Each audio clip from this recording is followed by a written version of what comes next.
예, 비하인드 뉴스를 진행하겠습니다. 박성태 기자. 예. 첫 번째 키워드를 열죠. 첫 번째 키워드는 어게인 2007로 잡았습니다. 뭐 월드컵 같진 않고 뭡니까? 예. 사진을 한 장 보겠습니다. 예. 2007년 지금 민주당의 전신인 대통합민주신당의 경선 때의 모습입니다. 11년 전 사진. 그렇습니다. 모두들 젊어 보입니다. 예. 예. 11년 전이고요.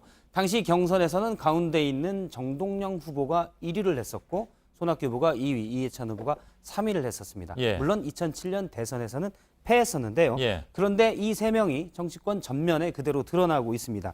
정동영 후보는 어제 열린 그 민주평화당 전당대회에서 당 대표로 선출이 됐고요. 이해찬 후보는 지금 민주당의 당 대표 후보로 출마하고 있고 예. 손학규 당시 후보는 지금 바른미래당 대표의 출마를 검토하고 있습니다. 아까 이선화 기자가 이건 리포트했는데. 예, 그렇습니다. 여기서 좀 더 들어가면 여기에 2007년에 당시 노무현 정부의 대통령 자문 정책기획위원장을 했던 김병준 당시 위원장이 현재 자유한국당 비대위원장을 해서 11년 만에 4명이 정치권 전면에서 만날 가능성이 예. 있습니다. 한 사람이 더 등장한 거군요. 예. 예, 당시에 뭐 서로 너무나 잘 알던 사이들이겠죠. 예.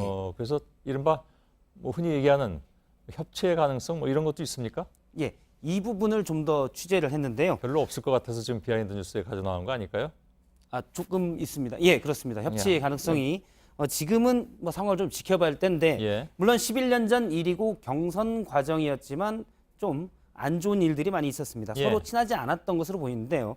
당시 정동영 후보가 열린우리당이 실패했다라고 이전에 비판한 발언에 대해서 당시 경선에서 이해찬 후보가 정동영은 진짜 나쁜 사람이라고 생각한다. 예. 라고 직접 말하고 신랄한 비판을 이어갔습니다. 굉장히 강하게 얘기했네요. 그렇습니다. 예. 당시 아무래도 여론조사에는 정동영 후보가 좀 앞서 있었기 때문에 각을 좀 더 세웠다는 의미도 있었고요. 예. 그러자 정동영 후보가 이 후보와 저는 서울대 동기로 오래된 친구인데라고 말을 꺼내려 하자 바로 이해찬 후보가 친구 얘기는 좀 그만해라 공적인 자리에서 예. 하면서 버럭하기도 했습니다. 예. 이 두 명은 그 당시에 상당히 사이가 안 좋았고요.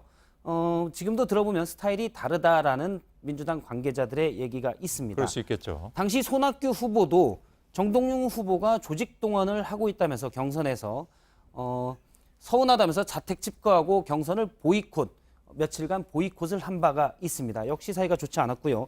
그랬던 일이 있었군요. 지금 다 기억이 나긴 합니다. 그렇습니다. 예, 예. 그리고 대선은 패했지만 2008년 1월에 당시 이제 손학규 후보가 대통합민주신당의 당대표가 되자 이해찬 당시 의원이 한나라당에서 탈당한 인사가 그 지향을 쫓아갈 수 없다고 바로 그날 탈당하기도 했습니다. 예. 이념보다는 악연이 많아서 그렇군요. 사실은 협치보다 올드보이의 귀환이 꼭 안정감을 줄 것은 아니다. 이런 얘기도 있는데요. 예. 이 세 명 중에 한 사람 측의 관계자는 11년 전 일이고 지금은 당 대표를 서로 노리고 있기 때문에 상황이 달라질 수 있다라고 예. 전하기도 했습니다.